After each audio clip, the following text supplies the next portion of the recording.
Hello everyone, welcome to my YouTube channel Civil Evergreen. If you are watching first time, then you have to subscribe for getting notification time to time. चलिए start करते हैं। आज का topic हमारा होगा fraction with full basic concept. Fraction जिसको हिंदी में हम भिन्न बोलते हैं। तो इंग्लिश मीडियम वाले जो पढ़ रहे हैं वो फ्रैक्शन पे ध्यान दें और हिंदी मीडियम वाले जो है अपना भिन्न पे ध्यान देंगे। फ्रैक्शन का मतलब होता है भिन्न। अब देखिए फ्रैक्शन क्या होता है, इसको कितने पार्ट में क्लासिफाई किया गया है, मैक्सिमम कितने टाइप की हो सकती है और मेजर क्लासिफिकेशन क्या होता है, ये सारी बातें हम इस वीडियो में देखने वाले हैं। तो फ्रैक्शन जो है वो बेसिकली 3 टाइप का होता है मेजर रूप से। ठीक है, देखिए यहाँ पे लिखा हुआ है मैंने, there are 3 type of major fraction available in mathematics. Mathematics में जो मेजर रूप से डिवाइड किया गया है वो फ्रैक्शन को 3 फॉर्म में डिवाइड किया गया है। पहला है प्रॉपर फ्रैक्शन, दूसरा है इम्प्रॉपर फ्रैक्शन, तीसरा है मिक्स्ड फ्रैक्शन। इन तीनों को अभी आगे हम देख लेंगे कि क्या क्या होते हैं इनको डिटेल में। अभी बस केवल हमने क्लासिफिकेशन देखा है। ठीक है, अब देखिए fraction are mathematical term. Fraction एक मैथमेटिकल टर्म है ओनली, जिसमें क्या होता है, न्यूमरेटर होता है और डिनोमिनेटर होता है। अब बात आती है कि न्यूमरेटर एंड डिनोमिनेटर क्या होता है। तो देखिए, अगर मैंने एक फ्रैक्शन को लिखा a by B, a by B, ये एक फ्रैक्शन है। तो इस फ्रैक्शन में न्यूमरेटर और डिनोमिनेटर कौन सा होगा? ये जो a है ऊपर वाला, इसको बोलते हैं न्यूमरेटर, और जो नीचे है इसको बोलते हैं डिनोमिनेटर। इसको बोलते हैं डिनोमिनेटर। जो नीचे है वो डिनोमिनेटर, जो ऊपर है उसको न्यूमरेटर। सॉरी। अब हमने देख लिया न्यूमरेटर डिनोमिनेटर क्या होता है। ठीक है, हिंदी वाले देखें, न्यूमरेटर को बोलते हैं अंश, यानी जो ऊपर होता है उसको अंश, और जो नीचे होता है उसको बोलते हैं हर। ठीक है, आगे बढ़ते हैं। और कोशिश करिए कि हिंदी वाले भी थोड़ा इंग्लिश का वर्ड यूज करें तो बेहतर होगा। Based on these two term we define its type. अब देखिए, ये 3 टाइप का तो हमने देखा था, मेजर ये 3 टाइप होता है। अब ये अंश और हर यानी न्यूमरेटर और डिनोमिनेटर के बेसिस पे इसको आगे और क्लासिफाई किया जाता है। इसको आगे और फर्दर क्लासिफाई किया जाता है इन दोनों के बेसिस पे, न्यूमरेटर और डिनोमिनेटर के बेसिस पे। अब देखिए वो क्लासिफिकेशन क्या होता है, based on the numerator and denominator. अब थोड़ा थ्योरी को देखिए। Based on the numerator and denominator apart from these 3 type of fraction are 3 more types of fraction. अब देखिए इनके बेसिस पे 3 और टाइप का हमने क्लासिफाई कर दिया। न्यूमरेटर और डिनोमिनेटर के बेसिस पे 3 और फ्रैक्शन हमने क्रिएट कर दिए। वो फ्रैक्शन क्या क्या है, न्यूमरेटर और डिनोमिनेटर बेसिस पे बना दी। लाइक फ्रैक्शन, दूसरा है अनलाइक फ्रैक्शन, तीसरा है इक्विवेलेंट फ्रैक्शन। इन तीनों, पहले 3 थे, बाद में 3 हमने और क्लासिफाई कर दिए, यानी टोटल 6 हो गए। इन 6 को हम स्टेप बाय स्टेप ये क्या होते हैं, कैसे इनको पहचानना होता है, इसको सारे को हम देख लेंगे भी। Hence there are total 6 fraction. Hence there are total 6 fraction is present in mathematics. देखिए टोटल 6 हो गए, पहले के 3 बाद के 3, तो टोटल 6 हो गए। और उन 6 को हमने यहाँ पे लिख दिया, देख लीजिए। Proper fraction, mixed fraction, improper fraction, like fraction, unlike fraction and equivalent fraction. ठीक है, 6 फ्रैक्शन हो गए। अब देखिए फ्रैक्शन की जरूरत क्यों पड़ी, ये भी एक सवाल हमारे मन में होता है कि फ्रैक्शन पढ़ तो रहे हैं लेकिन हमें इसका प्रैक्टिकल यूज भी तो पता होना चाहिए। जैसे हम एग्जांपल लेते हैं पिज्ज़ा का। पिज्ज़ा सबसे बढ़िया एग्जांपल है, इसको समझ, फ्रैक्शन को समझने के लिए सबसे बढ़िया एग्जांपल है पिज्ज़ा। सॉरी, हमारे सामने एक पिज्ज़ा आया, ठीक है, और उसमें से हम जो है 6 फ्रेंड हैं। अब 6 फ्रेंड हैं तो उस पिज्ज़ा को 6 फ्रेंड में अलग अलग डिस्ट्रीब्यूट करना है, हमें अलग अलग बंटवारा कर देना है। और कंडीशन ये है कि सबको सबको इक्वल पार्ट में पिज्ज़ा मिलना भी चाहिए। तो अब सारे सारे फ्रेंड पढ़े लिखे हैं हमारे, तो सारे फ्रेंड कहेंगे देखो हमको जो है ऐसे नहीं, हमको मैथमेटिकल टर्म में हमको चाहिए, हमको पिज्ज़ा मैथमेटिकल टर्म में चाहिए। किसको कितना पिज्ज़ा मिल रहा है हमको मैथमेटिकल फॉर्म में पता होना चाहिए। एक फ्रेंड ने कहा ऐसे, तो जो बंटवारा करने वाला था कहा ठीक है सर, हम आपको जो है इक्वल पार्ट में डिवाइड करके देंगे विद मैथमेटिकल टर्म। ठीक है, अब हमने सबके नाम रख दिए, एक फ्रेंड ए था, दूसरा बी था, तीसरा सी, डी, ई और एफ। 1 2 3 4 5 6 फ्रेंड हैं। 6 फ्रेंड को इक्वल पार्ट में पिज्जा को हमें डिस्ट्रीब्यूट करना है। ठीक है, वो भी मैथमेटिकल फॉर्म में। कोई ऐसा व्यक्ति होता जो पढ़ा लिखा नहीं है तो वो तो अपना जो है देसी हिसाब से बांट लेता, लेकिन वहाँ पे फ्रेंड क्या है, पढ़े लिखे हैं, तो उनको मैथमेटिकल टर्म में चाहिए पिज्ज़ा कि इतना अमाउंट हमको मिला, मैथमेटिक्स के फॉर्म में बताइए हमको इतना अमाउंट पिज्ज़ा मिला। ठीक है, अब देखिए देते हैं कैसे देते हैं। पूरा पिज्ज़ा था, पूरे पिज्ज़ा को होल पिज्ज़ा मान लिया। होल पिज्ज़ा के लिए नंबर क्या यूज करेंगे, 1। होल मतलब 1। पिज्ज़ा कितना था हमारे पास, 1 पिज्ज़ा था। अब उसको 6 पार्ट में डिस्ट्रीब्यूट करना है, तो सबको क्या कर दो, 1/6। इसको भी 1/6, इसको भी 1/6, इसको भी 1/6, इसको भी 1/6, इसको भी 1/6। अब देखिए, अब अगर आपके मन में डाउट है कि हमने सबको डिस्ट्रीब्यूट सही किया है या गलत किया है, तो देखिए ये 1/6 कितना है, 6 बार है। इन 6 को जोड़ लीजिए। 1/6 अगर 6 बार जोड़ोगे, इनको सबको जोड़ दो। अब देखो जोड़ दिया हमने, नीचे देखो डिनोमिनेटर इक्वल है, ऊपर सारे टर्म जुड़ जाएंगे, एलसीएम लेने की जरूरत नहीं है। 1 2 3 4 5 6, 6/6 क्या आ गया, 1। अगर आपने सही डिस्ट्रीब्यूशन किया है पिज्ज़ा का, तो आपको जोड़ने के बाद होल पिज्ज़ा मिल जाना चाहिए, यानी कि हमने डिस्ट्रीब्यूशन सही किया है। ठीक है, आप समझ में आ गया। प्रैक्टिकल यूज क्या है, प्रैक्टिकल यूज है जब हम किसी चीज़ को डिस्ट्रीब्यूट करते हैं तो उसको मैथमेटिकल फॉर्म में बताने के लिए किसको कितना पार्ट हमने दिया। ठीक है, कि किसको कितना पार्ट हमने दिया मैथमेटिकल फॉर्म में, तो उसके लिए हम यूज करते हैं क्या, फ्रैक्शन, भिन्न। ठीक है, किसको कितना पार्ट दिया। ठीक है, ओके। अब इसका तरीका बताता हूँ डिस्ट्रीब्यूशन कैसे करना है। अगर आपके पास यहाँ 7 लोग होते तो हम पिज्ज़ा को 1/7 1/7 1/7 करके 7 बार डिस्ट्रीब्यूट कर देते। अगर आपके पास 10 लोग होते तो पिज्ज़ा को 1/10 1/10 1/10 जो है डिस्ट्रीब्यूट कर देते, और 1/10 अगर जोड़ेंगे तो 10 बार जोड़ेंगे, तो उसका भी रिजल्टेंट जो है लास्ट में हमको जोड़ने के बाद 1 मिलना चाहिए, पूरा पूरा होल पिज्ज़ा। ठीक है, आगे बढ़ते हैं। अगर फिर भी कोई डाउट रह जाता है तो आप कमेंट सेक्शन में बता सकते हैं, और अपना डाउट पूछते हैं कमेंट सेक्शन में, कर दूंगा आपको। चलिए, ये तो हो गया पिज्ज़ा के तरीके से हमने फ्रैक्शन को सीखा और उसका प्रैक्टिकल यूज देखा हमने। अब आगे बताता हूँ मैं आपको, 1 मिनट, इसके आगे का पार्ट में बताता हूँ। हाँ, अब देखिए, अभी तक हमने देखा कि क्लासिफिकेशन हमने देख लिया था, हमने क्लासिफिकेशन तो देख लिया था।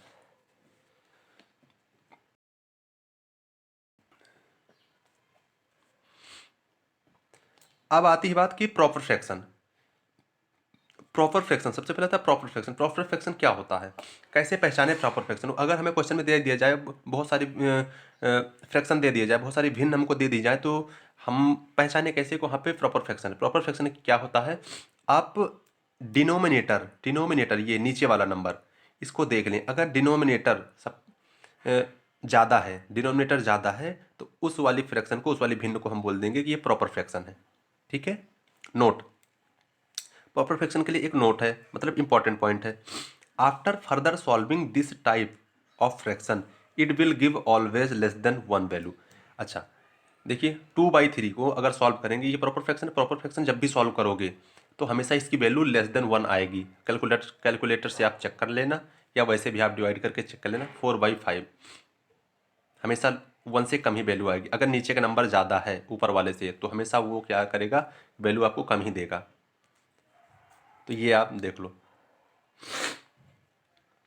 इम्प्रॉपर फ्रैक्शन, दूसरा आता है इम्प्रॉपर फ्रैक्शन।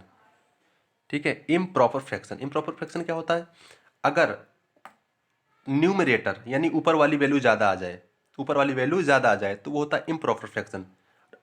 अब यहाँ पे देखिए, न्यूमरेटर यानी कि अंश, इसको बोलते हैं अंश। हिंदी वाले थोड़ा ध्यान देते रहें, हिंदी वाले पॉइंट पे। न्यूमरेटर होता है अंश, डिनोमिनेटर होता है हर। अंश वाली वैल्यू यानी न्यूमरेटर अगर ज़्यादा आ जाए और डिनोमिनेटर कम हो तो वहाँ पे होता है इम्प्रॉपर फ्रैक्शन। ये पहचानने का तरीका है। तीसरा, अब तीसरी बात आती है मिक्स्ड फ्रैक्शन। तीसरा होता है मिक्स्ड फ्रैक्शन। हाँ, मिक्स्ड फ्रैक्शन क्या होता है, देखिए थ्योरी में लिख रखी है, mixed fraction is the combination of a natural number and proper fraction. Proper fraction और नेचुरल नंबर का कॉम्बिनेशन होता है बेसिकली ये, ठीक है। Mixed fraction is the another form of writing to improper fraction. मतलब जो मिक्स्ड फ्रैक्शन होता है वो जो ये ऊपर हमने पढ़ा ना इम्प्रॉपर फ्रैक्शन, इम्प्रॉपर फ्रैक्शन को लिखने का एक दूसरा तरीका होता है बस, और कुछ नहीं, दोनों सेम चीज़ें होती हैं, लिखने का तरीका है बस ये, ठीक है। देखते हैं, हाँ, और ये कहीं कि नेचुरल नंबर जो है ना आपका, ये कहीं कि होल नंबर लिखा हुआ मिल जाता, मैंने भी देखो लिख रखा है, लेकिन ये होल नंबर नहीं होता है, क्योंकि होल नंबर जीरो से स्टार्ट हो जाता है। होल नंबर जीरो से स्टार्ट हो जाता है, मैंने ये दिखाने के लिए लिख रखा है। बहुत सारी जगह बुक में लिखा मिल जाएगा होल नंबर, बट यहाँ पे होल नंबर ये नहीं हो सकता। होल नंबर क्या होता है, जीरो भी होल नंबर होता है, जीरो भी होल नंबर की कैटेगरी में आता है। अगर यहाँ पे जीरो हो जाए तो पूरा तो पूरा तो फ्रैक्शन ही खत्म हो जाएगा आपका, फिर कोई वैल्यू रही नहीं फ्रैक्शन की तो, ठीक है। इसलिए होल नंबर नहीं यूज करके आप जब भी थ्योरी में यूज करें natural number, natural number plus proper fraction का combination, natural number plus proper fraction का जो कॉम्बिनेशन होता है उससे हमें मिलता है मिक्स्ड फ्रैक्शन, ठीक है। अब बात आती है मिक्स्ड फ्रैक्शन की पहचान कैसे करें। तो मिक्स्ड फ्रैक्शन की पहचान जो है कुछ नहीं है, मिक्स्ड फ्रैक्शन की पहचान के लिए वही न्यूमरेटर ज़्यादा होता है डिनोमिनेटर से, ठीक है, न्यूमरेटर ज़्यादा होता है। ये देखिए यही वाला तरीका यूज कर लीजिए, मिक्स्ड फ्रैक्शन में भी यही तरीका यूज कर लीजिए आप। और एक बात, इसको पढ़ते कैसे हैं ये देख लीजिए, वन होल 6/7 पढ़ते हैं इसको, 1/6/7। इसको लिखने का दूसरा तरीका क्या होता है, देखिए इसको लिखने का दूसरा तरीका क्या होता है, 1+6/7। 1 को सेपरेट कीजिए, प्लस लगाइए और 6/7 लिख दीजिए। इसको ऐसे लिखिए या ऐसे लिखिए, बात बराबर है। पहचानने का तरीका बता दिया हमने मिक्स वाला को, मिक्स वाले पहचानने का तरीका ये रहा, इसी तरीके से आप पहचान लीजिए, ठीक है। आगे बढ़ते हैं। अब बात आती है कि लाइक फ्रैक्शन। अब बात आती है कि लाइक फ्रैक्शन क्या होता है। Any fraction which have same denominator are called like fraction. जैसे एग्जांपल दे दिया मैंने, अगर डिनोमिनेटर के बहुत सारी फ्रैक्शन दे दी गई आपको, बहुत सारी भिन्न दे दी गई और उसका डिनोमिनेटर सेम है, तो हम बता देंगे कि ये लाइक फ्रैक्शन है। पहचानने के लिए आता है, छोटे छोटे एग्जाम में आ जाता है, जैसे लेखपाल हो गया, ग्रुप डी हो गया, तो उसमें एक दो क्वेश्चन डाल देते हैं कि पूछ लेंगे आपसे कि इसमें से लाइक फ्रैक्शन कौन सा है, बहुत सारी फ्रैक्शन दे देंगे, तो वहाँ पे कन्फ्यूजन होता है, हमको डेफिनेशन नहीं पता होती है। तो 1/3, 2/3 सब में देखिए 3 नीचे सेम चल रहा है, मतलब ये लाइक फ्रैक्शन है, ठीक है।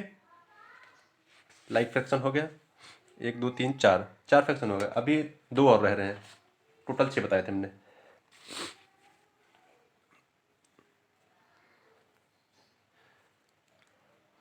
देखिए अब आता है अनलाइक फ्रैक्शन। अब आता है अनलाइक फ्रैक्शन।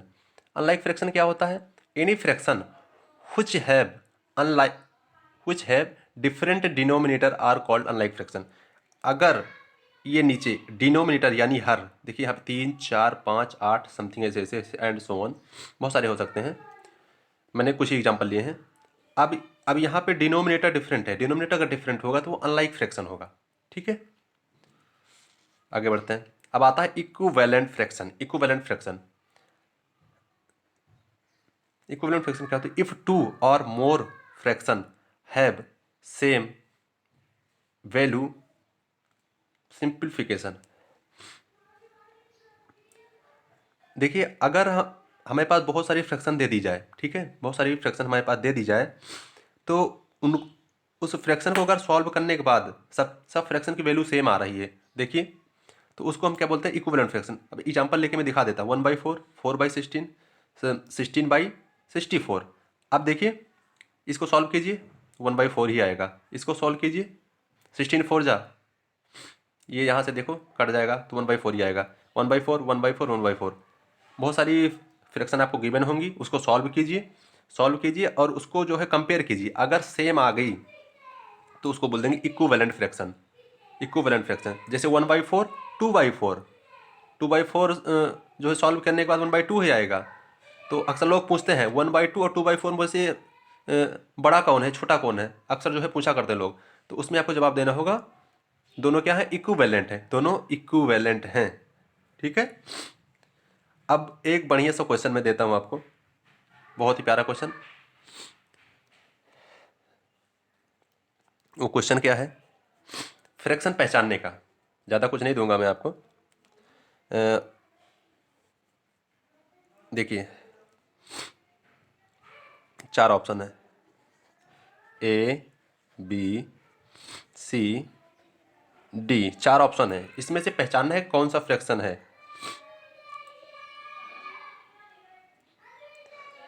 -1/7,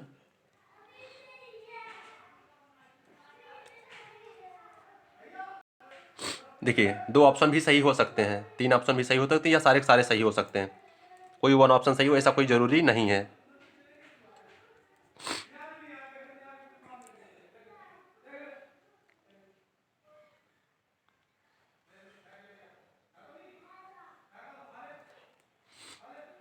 इसमें से बताइए कौन सा फ्रैक्शन है, कौन सा भिन्न है, बस इतना इतना पहचानिए और वीडियो को पॉज कीजिए। देखिए मैं ट्रिक भी बताऊंगा इसकी कि ट्रिक क्या है। देखिए अब मैं बताता हूँ क्या है। ये फ्रैक्शन है, आपको देखने में लग रहा होगा, ये भी देखने में लग रहा हो, सारे फ्रैक्शन दिख रहे हैं मैं तो, नहीं ऐसा नहीं है, फ्रैक्शन सारे नहीं है इसमें से। फ्रैक्शन कभी भी नेगेटिव नंबर के साथ नहीं होता है। देखिए यहाँ पे ये नेगेटिव है, ऊपर वाला नंबर, मतलब ये फ्रैक्शन नहीं होगा। यहाँ भी ऊपर नेगेटिव, ऊपर नेगेटिव नीचे नेगेटिव, ऊपर और नीचे नेगेटिव, दोनों दोनों जगह नेगेटिव होते हैं, तो ये नेगेटिव नेगेटिव को कैंसिल कर देते हैं, तो पूरा नंबर क्या होगा, पॉजिटिव होगा, ये फ्रैक्शन होगा। ये ऊपर भी पॉजिटिव नीचे भी पॉजिटिव, ये फ्रैक्शन होगा। ये ऊपर तो पॉजिटिव है नीचे नेगेटिव है, ये फ्रैक्शन नहीं होगा। मतलब अब देखिए फ्रैक्शन, मैं शॉर्ट में बताऊँ आपको तो फ्रैक्शन कभी नेगेटिव नहीं होता है, fraction only always positive, fraction हमेशा पॉजिटिव होता है। मतलब उसके जो ऊपर का नंबर होता है और जो नीचे का नंबर होता है वो दोनों पॉजिटिव होने चाहिए, तब हम उसको फ्रैक्शन बोलेंगे। ठीक है, फ्रैक्शन ऑलवेज पॉजिटिव। तो ऐसे क्वेश्चन आ सकते हैं कि कौन सा फ्रैक्शन है, पहचानने के लिए तो आप जो है सीधा सीधा क्या करें, ऊपर और नीचे के नंबर देखें, ऊपर और नीचे कोई सा भी एक नेगेटिव है तो हम उसको बोल देंगे कि ये फ्रैक्शन नहीं है। हाँ, इस वाले में प्रॉब्लम आती है, तो इस वाले में क्या कि नेगेटिव नेगेटिव दोनों जगह है, तो उसको जो है कट कर दीजिए, फिर वो फाइनल आपका पॉजिटिव बन जाएगा। पॉजिटिव बनने के बाद आप बोल सकते हैं कि फ्रैक्शन है। धन्यवाद।